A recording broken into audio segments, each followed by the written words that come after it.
তোমার সাথে আমার বিয়ে হয়েছে, তুমি তোমার ছোট ভাইকে বাসার ঘরে নিয়ে আসছো কেন? কারণ ছোট মিয়ারে জড়ায় ধরে না শুলে তোমার ঘুমই আসে না, সেই জন্য।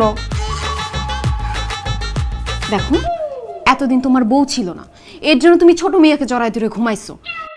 এখন তো তোমার বউ আছে, তুমি আমাকে জড়ায় ধরে ঘুমাবা। বড় মিয়ার না হয় বউ আছে, সে বউকে জড়ায় ধরে ঘুমাবে, কিন্তু আমার তো বউ নাই, আমি কাকে জড়ায় ধরে ঘুমাবো? তুমি কোল বালিশ জড়ায় ধরে ঘুমাও, যাও। ছোট মিয়া না হয় কোল বালিশ জড়ায় ধরে ঘুমাইলো, কিন্তু ছোট মিয়া আমার মাথায় হাত বুলায় না দিলে আমার তো ঘুমই আসে না। সে যদি অন্য রুমে কোল বালিশ জড়ায় ধরে ঘুমায় থাকে, তাহলে আমার মাথায় হাত বুলাই দিয়ে আমাকে ঘুম পাড়ায় দিবে কে? কেন? আমি তোমার বউ আছি না, আমি তোমাকে মাথায় হাত বুলায় দিয়ে তোমাকে ঘুম পাড়ায় দিব।